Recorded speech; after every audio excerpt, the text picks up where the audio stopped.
Welcome, welcome, welcome, everyone. Welcome to another edition of Remixing Politics and Culture with me, your host, Pam. I am a public relations and marketing professional with a passion for social justice, voter advocacy, and culture.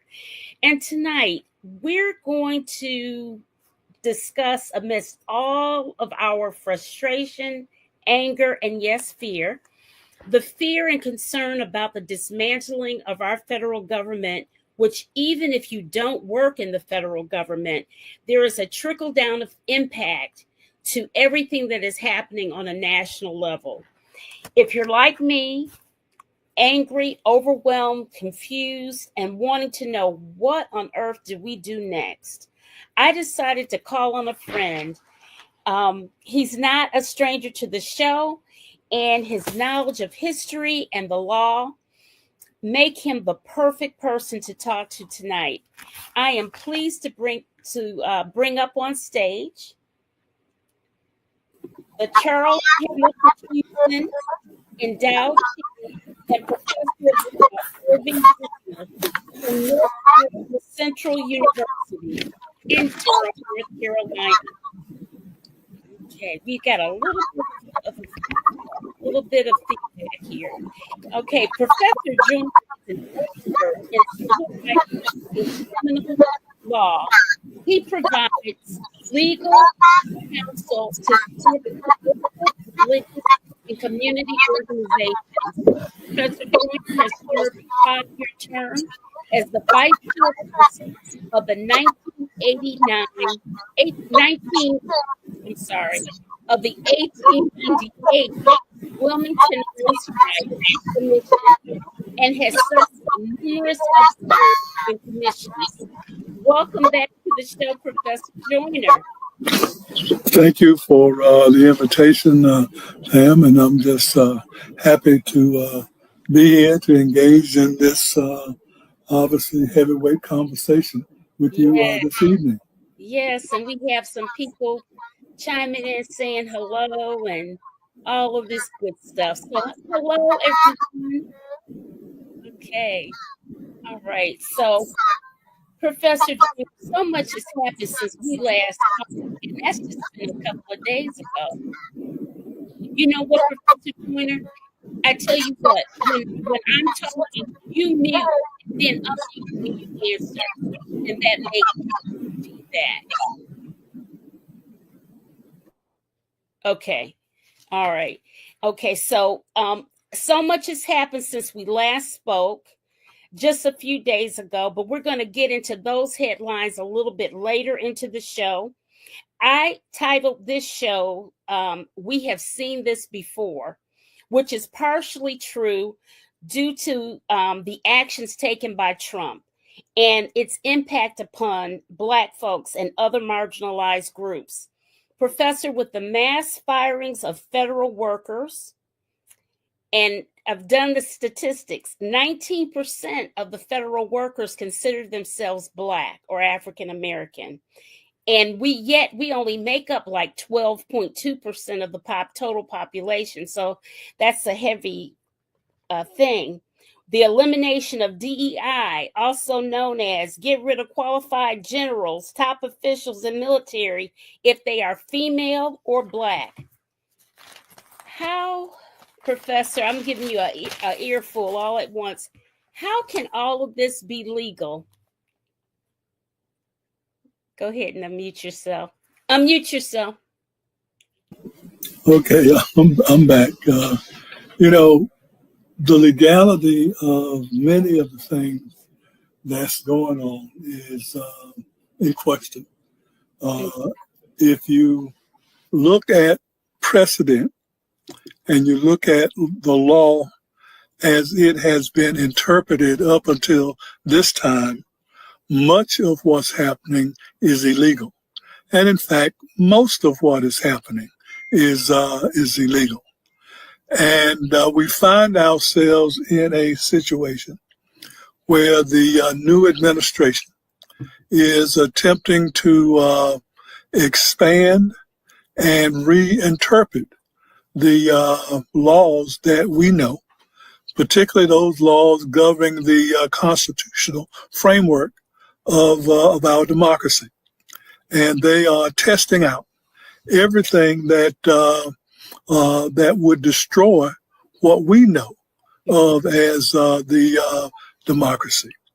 And it is a planned effort that was energized in large part by a U.S. Supreme Court decision, which said that a president, more particularly Donald Trump, had immunity that would allow him to do virtually anything that he wanted to do, and that if there was some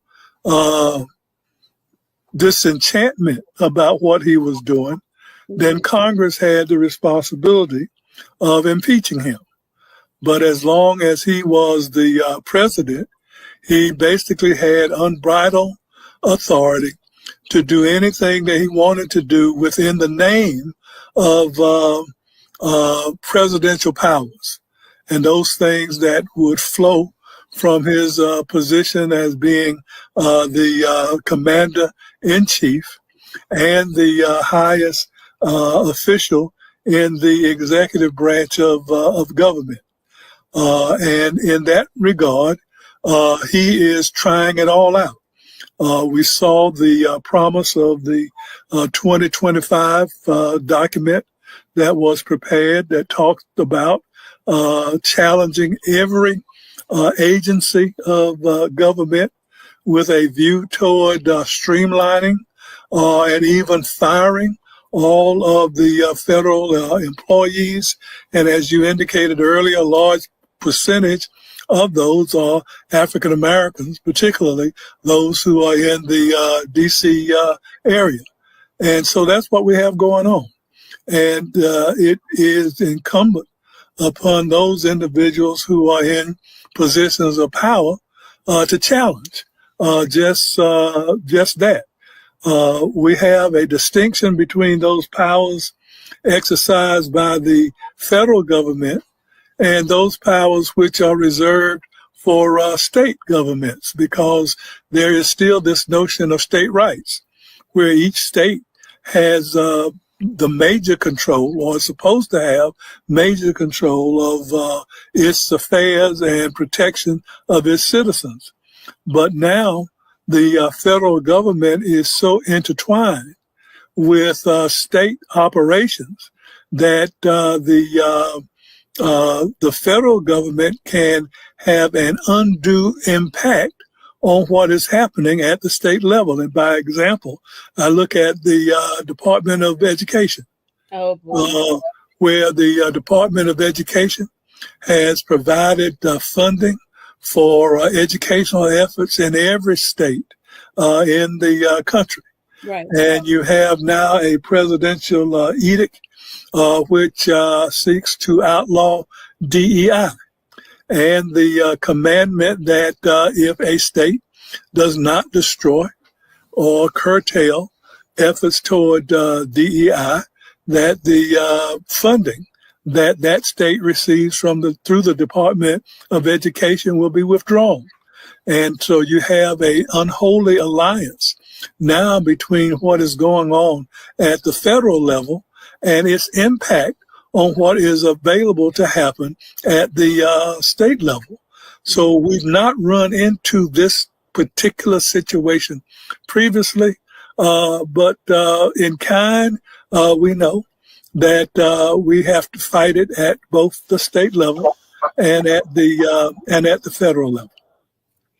So there was a question in the chat, and I'm going to read it. It says, Professor Joyner, please explain what it means, what the states' rights means, and what it means to us. I think she means us, meaning Black folks. And then she says, past history, please. Does that make sense? Yeah, and it goes back to the comment I made about the state governments having its own constitution, its own governmental structure, and the right to control affairs within that state. And it was one of the things that caused or resulted in the Civil War, where the southern states, under the guise of states' rights, wanted to continue slavery and fought for the right to continue slavery in the South. And that is something that they have regularly promoted, was that the federal government does not have control over those internal affairs of the states. Mm-hmm. We are now in a situation, ironically, where the federal government now has more control over what is going on in the states, that it is the descendants of slaves who are now promoting this notion of states' rights, as opposed to the racists and the Confederates who are now promoting this notion of federal rights, where federal rights control. And that was an example of that, was the intertwining of funding for the educational efforts in the various states, and the large influence that the Department of Education has over what happens in the state because of the dollars that they provide, and the threatened withdrawal of those dollars has caused educational officials at the state level to cow down to anything that Donald Trump and his Trumpettes decide that they want to promote. And it is that kind of danger that we're in right now, where we have to fight against all of this right-wing expansionism directed from the federal level. But unfortunately, what we have is almost a complete takeover of the entire governmental structure by these right-wing fanatics. When you look at the Supreme Court and the judicial branch, you see that takeover being very obvious. When you look at Congress and what it is that the majority party is doing in Congress in support of Trump and the Trumpettes, you see the same thing. So you have three branches of government that are in sync with the idea of promoting a very radical right-wing takeover of the democracy that we have, and that takeover is designed to destroy the democracy as we know it today. But just like we did in days of old, we have to fight back against it, because if we don't fight back against it, then it will be imposed upon us.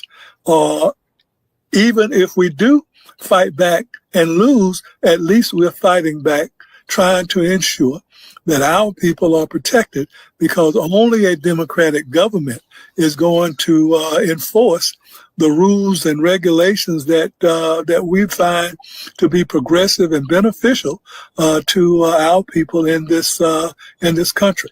And to the extent that we feel that it's a losing battle, then we've already lost. But we have to have hope, as in the past, that we will be able to overcome these attacks that have always been directed toward us, and we've always been in a position to respond positively to those challenges, and in the long term prevail. Okay. Renee Shaw asks a question. She says she thanks you for your expertise. She says, do you think SCOTUS will uphold his defiance, meaning Trump, of the judicial branch at this point, even if it means neutering their own powers? What do you think? And that's a great question. And that's one of those things that's open now, and we will have to find out. But the only way that we will find out is by promoting these legal challenges to go to the Supreme Court for them to make a decision. You have to also remember now that it was the U.S. Supreme Court that came up with this immunity for Trump and the Trumpettes to do what it is that they are now trying to do. And so what we are doing is calling upon them to draw back or refrain or restrict the actual meaning of the words that they provided in that decision that gave the president this kind of hosted immunity to do anything it was that they wanted to do. And that is what Donald Trump is trying to do today, is everything that they can think of, that they can throw at us, that's what they are doing. Right. So Karen asked, what can contempt orders do? Well, they sound good, except if they are issued, then the executive branch is in charge of enforcing them. So you can have a contempt order that holds officials in contempt for disobeying some judicial decision. But in the final analysis, it is the Trump administration that is in a position will have to be in a position to enforce that contempt. And in all respects, that's the enemy in this situation. So we have the fox guarding the hen house in this regard. So we can't really expect that those who inflict this damage on the democracy is now going to turn around and be the savior of this democracy. All right. And Renee is on a roll tonight. Okay. She wants to know, do you think Elon's and Trumpsters' undoing will be that they are cutting agencies, i.e. the Department of Energy, that will have a shattering of effect on the MAGA base? You know, that's an interesting question, because one of the things that I think some of the right-wing conservative in the government are now seeing is that whatever is done to attack African Americans has an adverse impact on many members of the MAGA base. And that is causing them some disconcerting, causing them to rethink some of the things. But the question is, how fast will they move to shore up or bring back or to rein Trump and the Trumpettes in? I don't think that they will. I think that Donald Trump is uncontrollable at this point. And he has surrounded himself with Elon Musk, who is a South African from the old apartheid regime. Right. One of the old apartheid families that got rich off of the bodies of our brothers and sisters in South Africa, enslaved them for years, and that they are now trying to carry this apartheid notion into the United States, where he acts as if he has more knowledge about how the democratic process is going to work, and he's only been a citizen for a week and a half now. So in all practical forces, we have the ultra right wing from all over the world now joining in with the Trumpettes to destroy those things that we hold near and dear, and that's necessary for our continued peaceful existence here in this country. Right. Professor Joyner, our civil rights movement was focused, organized, impactful. How they managed to mobilize and do all that they did without email, social media, or anything. All they had was the regular snail mail, the telephone, and that's it, really, and word of mouth. But the big mainstay was the church. The big rock was the church, because that was the central area in which you can get masses of people to communicate to. Now it feels like our legacy organizations are not sounding the alarm.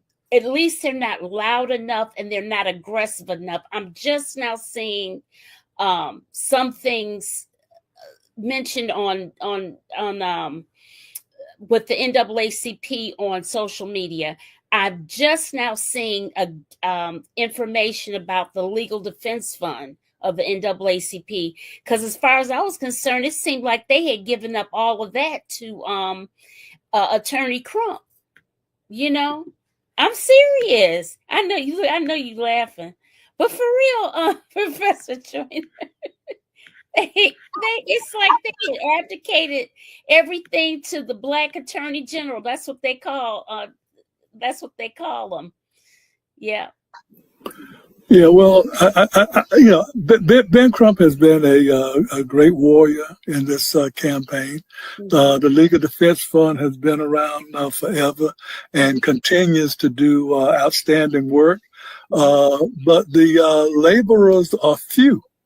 We need more people joining with them in challenging some of these things that are going on, both at the federal level and at the state level. We don't have. Are they? Do they not have a pool of lawyers or that they hire? How does that How does that work?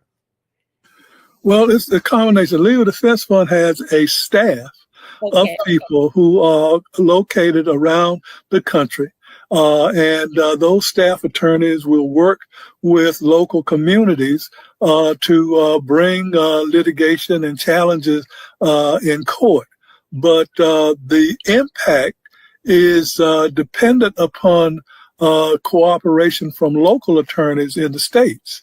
Who will have to also work with them more often than not in a pro bono capacity to advance the legislation that is going on. But you have, and I think we need to be clear on this. Many African American lawyers are not engaged in civil rights litigation, nor do they want to be. And the vast majority of attorneys who are engaged in civil rights work are whites. And they cooperate with the Legal Defense Fund, which is a multiracial organization. And what we need is to, I guess, as Teddy Pendergrass will say, wake up everybody, particularly these lawyers out here, to get them on in the campaign to fight for our rights, because their very existence is dependent upon resisting some of these things that's going on, or all of these things that's going on now in our country. But as I said, the laborers are few. And we have to expand those people who are engaged in the fight, because it gets to be tiring when you are having to run all over the state or all over the country, litigating cases from courtroom to courtroom, and there is no relief for you in sight. So there are a lot of things that needs to be done that we need to become actively involved in. I just want to run one other point. As to the church, I hold the same position as it relates to them.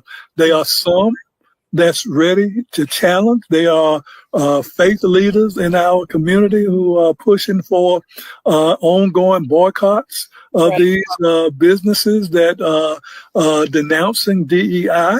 But too many of these churches are sitting around doing the singing and praying and collecting money that they use for their own purposes, rather than becoming community conscious. And so we're going to have to wake up that community and get them involved. And typically that involvement comes through the membership of those congregations to make the ministerial leadership join this campaign. So there are a lot of things that we need to be doing, but we also need to recognize that that there is an imperative for us to move quickly, because what is happening on the other end is like a full court press all over the place, directed at our rights. Right. Absolutely. Zach asked, would you say that the coup is complete? Because this is definitely a coup that we're in. I don't care what anybody says. It's underway. Clearly, the coup is underway. I don't think it's complete. I think that there are a lot of ways that we can fight it and resist it and win in the end. But if we don't move quickly, then the coup will be complete. And I look at, for instance, I don't know what the report is about the results of last Friday. To see how many of our people refuse to go to Walmarts and Targets and all of these other big box stores to boycott those efforts. And one day clearly isn't enough to have any impact, but certainly a report on what happened on Friday is an indication of how much work we need to do. But if we're going to be engaged in this economic battle, that needs to be one that is ongoing. Some churches now talking about a 40-day campaign, but our campaign that we're involved in has to be 365. And if it's less than 365, then we are taking a vacation to our detriment. Right. I totally agree with you. All right, Shoei. Mother, okay. You've been fighting ever since. All right. And she's wondering, will we ever overcome? We will if we continue. But, that's one of the problems that I see is that we achieved victories in the past. Or in the last 50 years, we have seen tremendous progress. And in that progress, people were blind to the necessity of having to continue the battle. Because while we were resting on our laurels, other people were trying to figure out how to pull the rug out from under those victories that we had won. And so we need to, be more engaged and more vigilant, more active in countering all of these challenges that we face. Because I think Livonia Allison always raised the question, who's going to save us but us? That's right. And if we're not engaged in saving ourselves, no one else is going to step up and save us from what we perceive now to be our enemies. Right. That's absolutely right.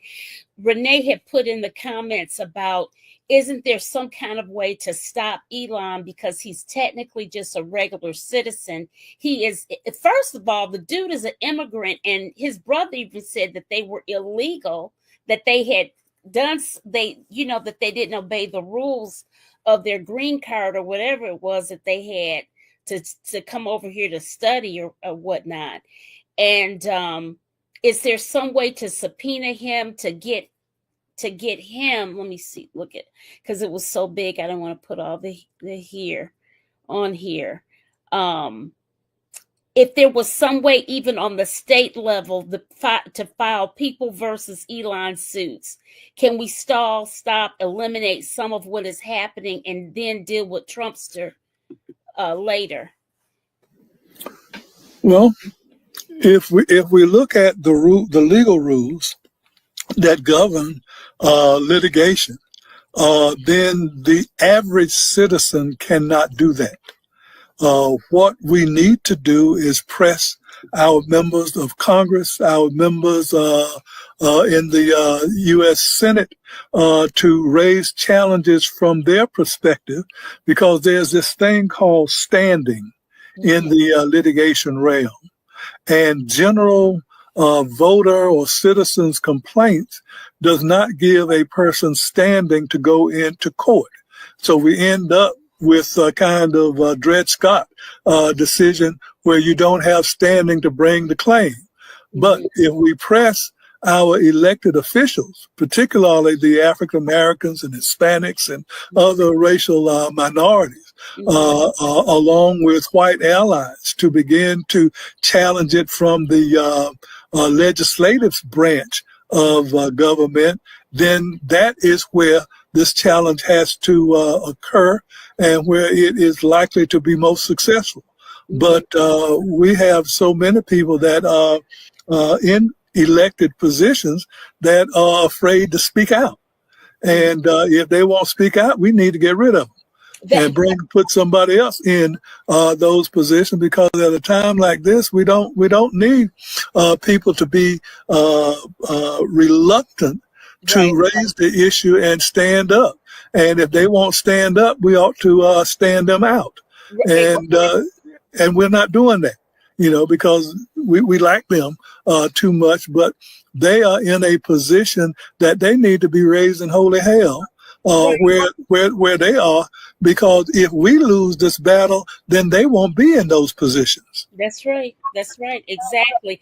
Emily says this process is not a sprint, but a marathon. Absolutely. Absolutely.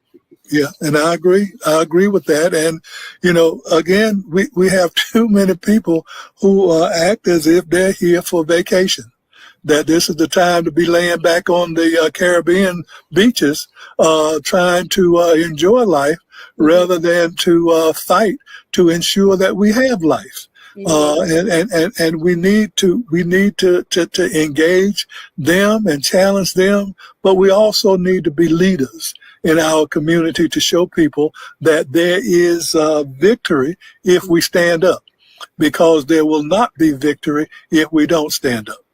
So Jennifer asked the question, Professor Joyner, how do you suggest that we fight? I think she wants to see if you have some specifics. Well, I think we start just on a minor level at home with our family members and helping to educate them about what is going on. Then we work to organize our communities and help to educate people in the community about what is going on. And then leading the battle, whether that be in the form of demonstrations, whether that be in the form of boycotts, whether that's in the form of letters to the editor, or challenges at the court level, both at the state level and at the national level.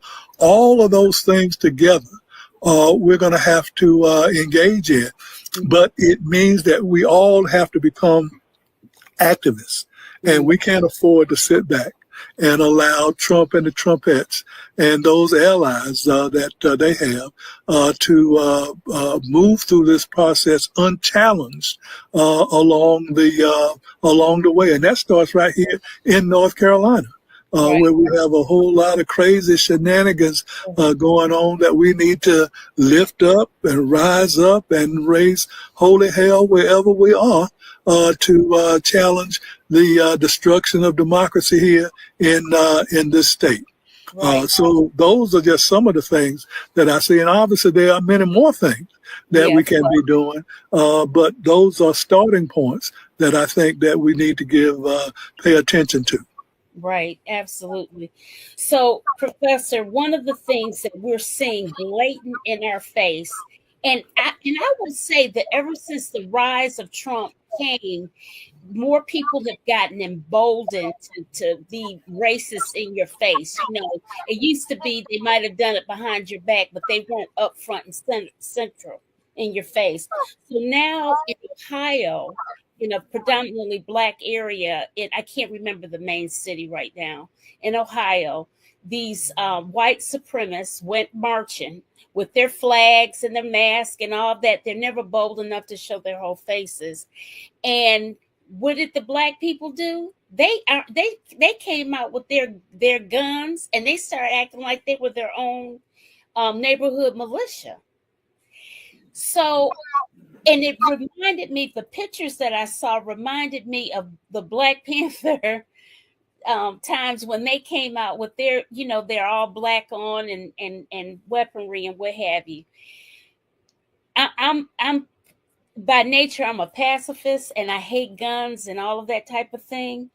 But do you think that that's something that we're probably going to see more and more of? Maybe the fruit of Islam rises up again and comes out in the streets or something?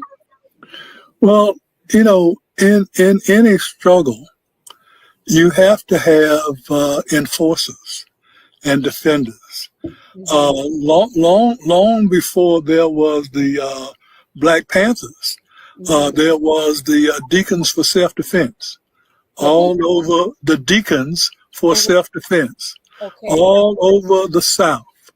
Many of them church people, ministers and deacons and trustees at the churches who had guns and would come out in the community when there was the threat of that community being invaded by the Klan.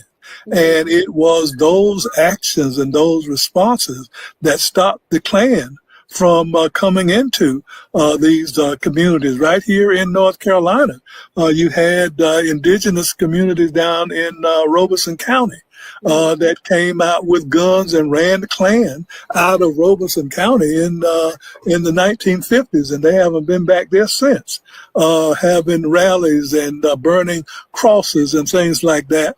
And I'm always reminded by the old Stokely Carmichael notion that it's better to have it and not need it than to need it and not have it.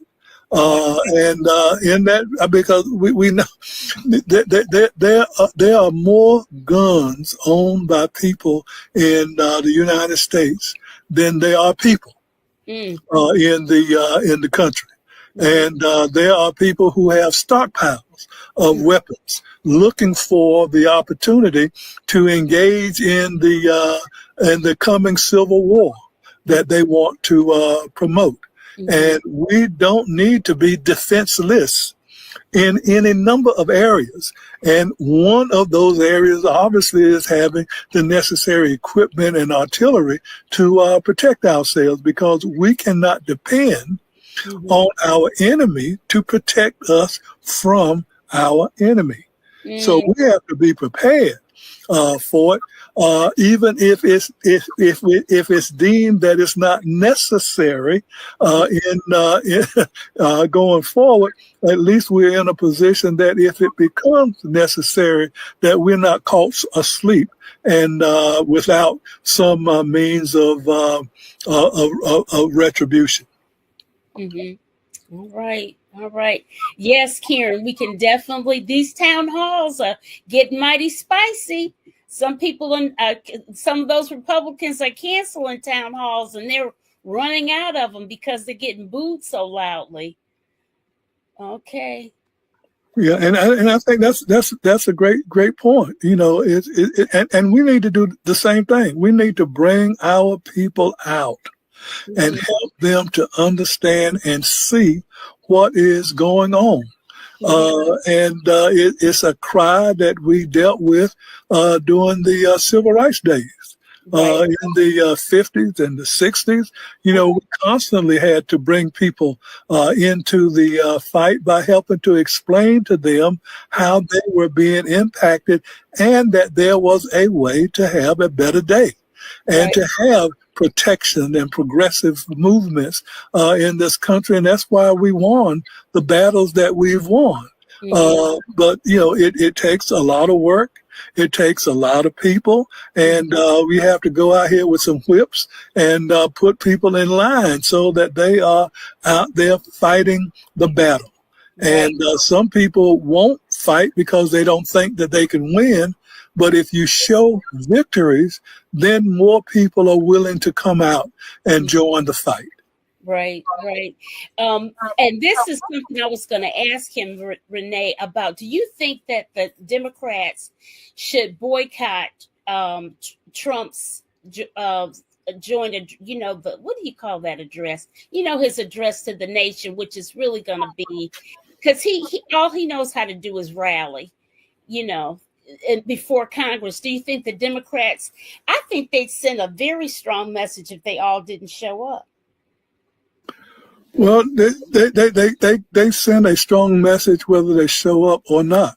I would like to see them show up and turn their backs on him as he's making the speech, or to sit there and, like Nikita Khrushchev did back in the days, take their shoes off and pound on the counters to interrupt the speech, to have some show of defiance that's going on. And that's what we need. We need to show defiance, and that we are not going to lay down and accept what it is that they're trying to do to us, because if we demonstrate that we are afraid or that we don't care, then they are going to be emboldened to come after us, because they don't think that there'll be a response. Mm-hmm. Mm-hmm. Showing Howie is in a very red area of Michigan, Professor Joyner, and she's got this. She's Caucasian, and she says she's fed up with buying from you. She's trying to get other people to buy from blacks and other minorities and stuff. Joining this will increase their visibility and eager potential customers. This is a boycott. You mentioned financial issues. How can the racial gap be bridged? Girl, if we had an answer for that, we would all be rich right now.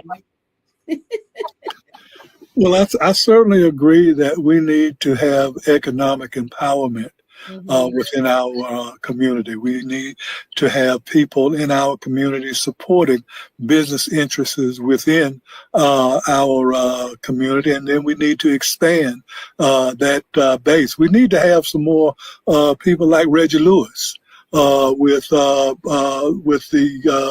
Beatrice Foods. From back in the 70s that he created. We need to expand the reach of organizations like Essence and Ebony and Jet, all businesses, and then the Black Press. We need to promote that. You can't find people now with subscriptions to the African American print media, and BET has been a sellout in very many respects. But we need to promote economic independence, economic strength within our community, and with a focus on closing the gap. Because if we don't close the gap, then we will be the victim of the gap. So I certainly agree with the notion that that is one of many things that we need to be doing. Yeah, you know what, Professor? I do like that idea of us disrupting that the Democrats disrupted. They got to think of a classy way, be a little classy based in how they do it, as the kids would say. I don't know what, but we need to do something. Yeah, and State of the Union address. Listen, you see how much I'm not that thrilled about it. I forgot the name. Yeah. But the disruption needs to happen. Absolutely. Yeah, and we are a powerful people. Yes. You mentioned earlier that we're basically 13% of the total population in this country. Yet your statistics show that 19 to 20% of the federal workforce is composed of African Americans, and then when you add other people of color, that number goes up. So we are in the position of helping America to become, in every respect, what it is today. DC is being decimated. Yes. What Donald Trump is doing there with the various agencies, and I don't know whether those people are turning tails and running out, or if they are, but they need to be encouraged to fight back where they are, because the next one of the items on the Trump agenda is to take over DC.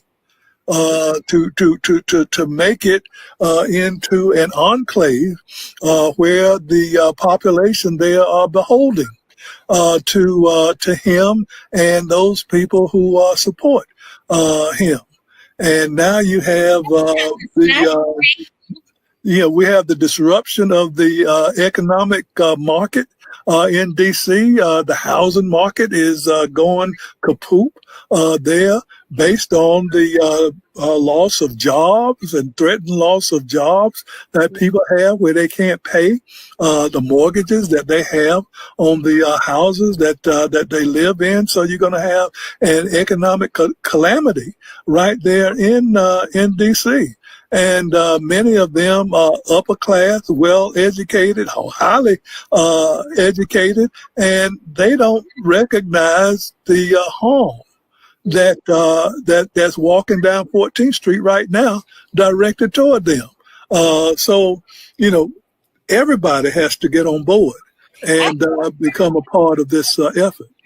That makes sense, though. I just saw a video of the governor of Maryland. Can't get his name out right now.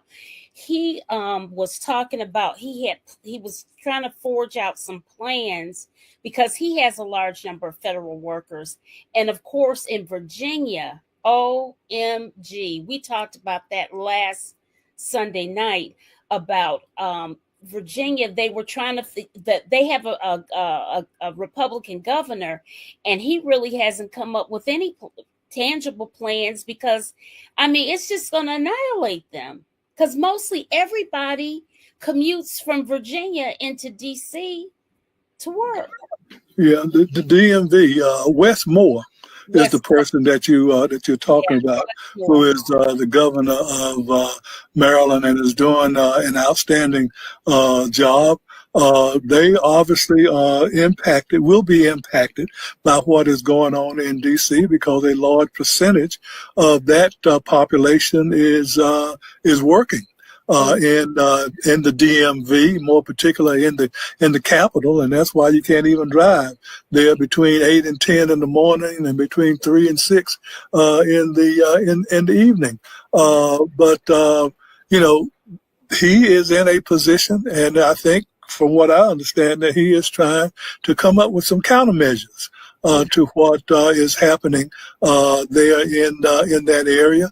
The governor of Virginia, obviously a Republican, is not inclined to do that. So other people there, particularly elected officials, those other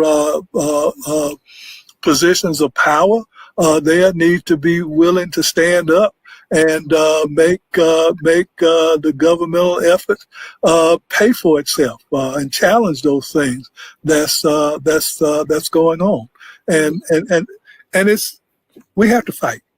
I mean, it becomes just that clear to me. If we're not willing to fight, then we're not willing to win. Absolutely. And you know what I saw just earlier today, I saw the promo on MSNBC about the joint speech that he's supposed to make to in Congress is coming up this week or whatever. And every last You mean the State of the Union? No, it's actually, you know, Renee corrected us on that. She said it's actually called the Joint Address of Congress. But at any rate, let me get back to this. So what I saw on the screen, it was all Caucasian people. There was no diversity there. None. And it was shocking to see, because that's the one thing that I always liked about MSNBC, because you had a different flavors of people, and hence you have, you know, it just makes for a much more interesting show when everybody doesn't look or like you and stuff. It just makes it interesting. Well, two points, I guess, to that. One is that is the plan, is to get rid of us in all of these positions of power, these positions of influence, these positions of visibility that's there. And what we have is a situation where many of the businesses and companies and other interests that at least would have a showing of African Americans are now operating where they don't need to do that anymore. And but the other side of that is that we have an increasing number of African Americans and people of color who are vocal supporters of Trump and the Trumpettes. I know. I saw a lady talking about how strong of a man Trump is, and I just like that. And got Biden had everybody here walking around like they was some girl, and he got Zelensky told, which brings me back to that whole headline that I really wanted to get into. We got to get into this. First of all, I think it was, I'm getting my weeks and days mixed up. It just had to be last week where I saw this article. Well, it was a snippet of an article on a meme. And then I read the full article of the 71-year-old retired Russian spy, talk about how Trump was recruited in 1987 because they were looking to recruit American capitalists for information and things like that, and who would be vulnerable. And they found that Trump was one of their guys, and they called him Krasnov. And this was in 1987. Trump was 40 years old, et cetera, et cetera. Then the next thing I saw was a full-blown article talking about his interesting trip to Moscow in 1987. I say all that to say now we've got a second person that's come out, another spy, retired spy, who confirmed what the 71-year-old spy has said. And we even have the spokesperson, and I'm going to share my screen, Professor. I'm going to share. Hold on. Share screen. Let's see, which one is it? Okay, here it is. You see it, Professor Joyner? Yes, I see it. It says Kremlin says U.S. foreign policy shifts aligns with its own vision.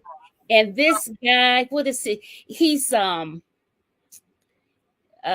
is this guy's name? Yeah, it's making it really official, but I recognize this guy. I can't see what his proper name is, but if you probably recognize his face because they don't really change up their people at all, to be honest. But they're just saying the quiet part out loud. It's just, I mean, it's really bizarre to see this. And on top of all of that, Professor Joyner,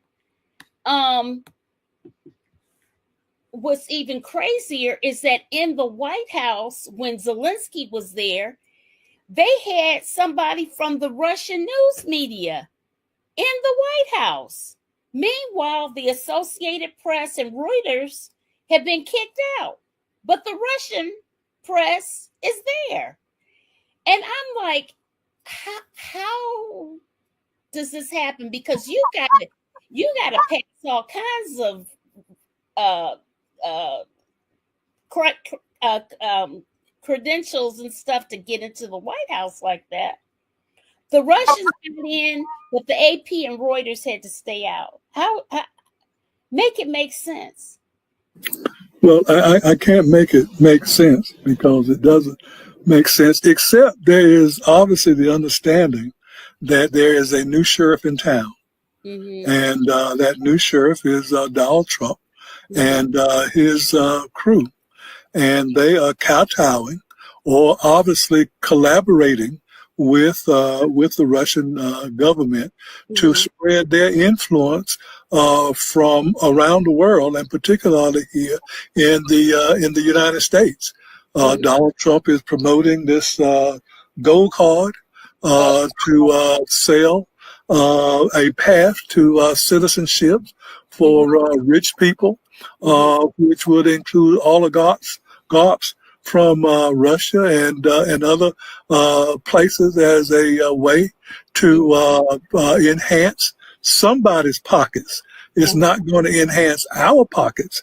And then you have at the top of the governmental structure here in this country a bunch of vipers who are attempting to siphon off for themselves monies from the federal coffers. You look at Elon Musk, who has been enriched by monies and contracts that he has with the American government. And he is a newly minted citizen, but for years he has been sucking up funds from the American government that's made him the richest man in the world, And we never and done seeking this to do more. before. Yeah, it's too much, really too much. So Yvette Thompson had asked the question about what did you have to say about the U.S. siding with Russia and North Korea against Ukraine. I hadn't heard the North Korea part. I hadn't heard them being mentioned in the discussion at all, really, to be honest. Well, when you look at the fact that the North Koreans have sent soldiers, military people, over to Russia to fight against Ukraine, then it merges together. But clearly, there is a political movement and force going on in the world today that's seeking to undermine progressive countries, progressive notions, progressive politicians, and to replace them with dictators and oligarchs in control. And here in this country, the rich community or the community of financial means trying to utilize its power to undermine the democracy for all of the people, and the people are being hoodwinked into supporting their own demise. And that's where we are today, because when you look at the leadership of these federal agencies, those people come right out of the 1%. Or supported heavily by the 1%, such that the rest of us are now sucking wind and trying to stay alive and try to stay afloat here in this country. And again, if there is not a popular uprising of challenges, of resistance to what is going on, then we're going to be here next year talking about how they got over on us. I don't even know what to think anymore. It's just like, what in the world? Oh goodness. Judge Ho in New York doesn't pin off. Okay, she's talking about what's happening there. Okay, specific. This is specific to African Americans with the SAVE Act. They want to marginalize, disenfranchise, and ignore women in general and make voting very difficult for anyone not a white male. Yeah, they want the Handmaid's Tale back. They want it so that you just, Vance literally said from his mouth that he wants to see America have more babies. Talk it over with your wife, okay? I mean, that's none of our business. Yeah, well, look at all of the female support that's been garnered and gathered by this same group of people. We people don't think that this is what they are going to do. Mm-hmm. Now we see that what they said that they meant. Mm-hmm. Many of us knew that going into this last election, right. But increasingly, those people who will be disenfranchised and oppressed were the ones who joined in the campaign because they didn't want Joe Biden and the weak Democrats to be in control anymore. That they wanted somebody who was a strong man, as you said Yes, earlier, yeah. not knowing that this was someone who was trying to enrich themselves and their family members and people who are in their support group. And that is not the group that we find ourselves in. And those misguided people who think that they can support and stay on top are just deceived and have become enemies to their own people. Renee brought up I saw this too and posted it about the Norway is saying, excuse me, we will not be supplying your U.S. submarine ships, and we will not be fueling them. So deuces, go find someone else to do it. And boy, when Zelensky got in there and he told them, he says, you will feel this too. You will, what happens to us will impact you, was what he was trying to express. And Trump started yelling then, remember that? You don't tell me how we're going to feel. You can't do this or whatever. And this is the very thing. So I don't know I don't even pretend to know anything about the military, but I'm thinking if Norway is doing it, who else gonna do it? I mean, it's probably.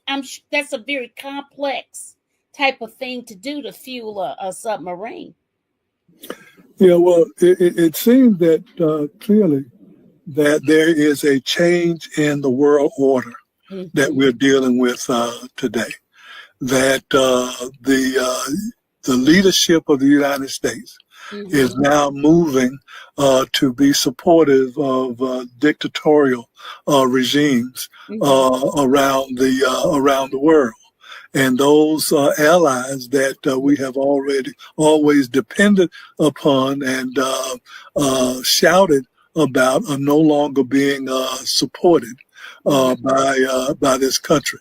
And that is going to be the case continuing if we don't change how this country is moving, which will be a big battle because Trump is still in office for the next three years and 10 months. We can't, Professor, it's been barely a month and we are drowning. We are drowning. We don't have 3 years to give him. Well, I tell you something, Professor. Remember when you told me the other day when we were at North Carolina Central and you said, Pam, you talking Tyler Perry stuff. Remember when you said that? you laughing at me. But guess what, Professor Joyner? Somebody, there's a commentator on YouTube. I don't know his name. He's from Britain because there's a thick accent. And he says, it is time, just like I said to you, Professor, he said, Obama, Bush, Biden, and Clinton, all of those presidents need to get together because they still get intelligence and information.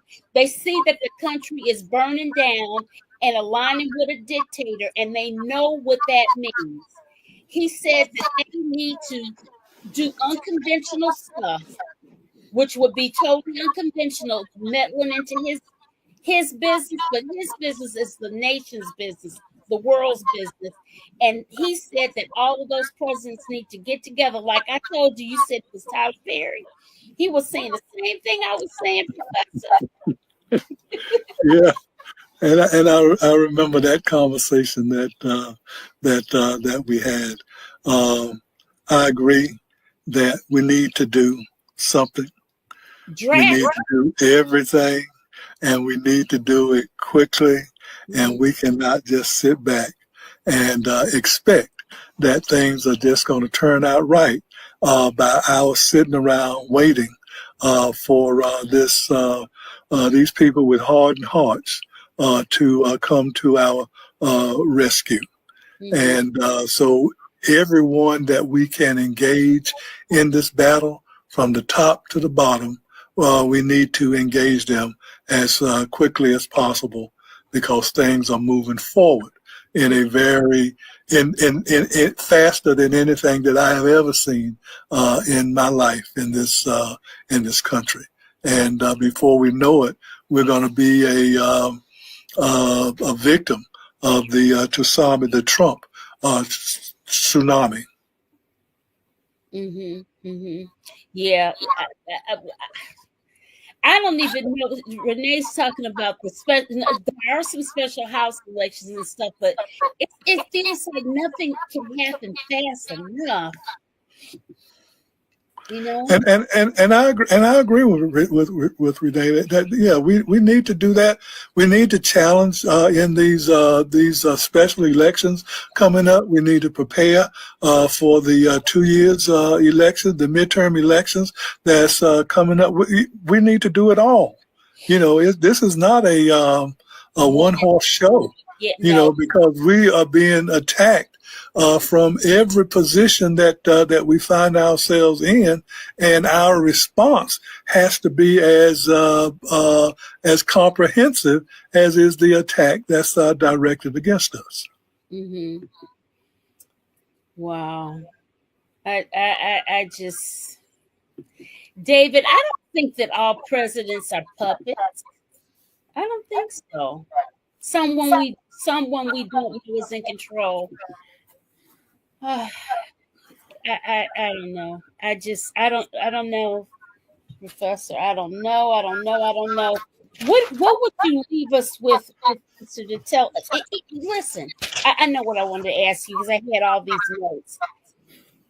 With all of this disruption that's happened, how do you think it's possible for us to re-put things back together again if it doesn't wait too long for us to do it?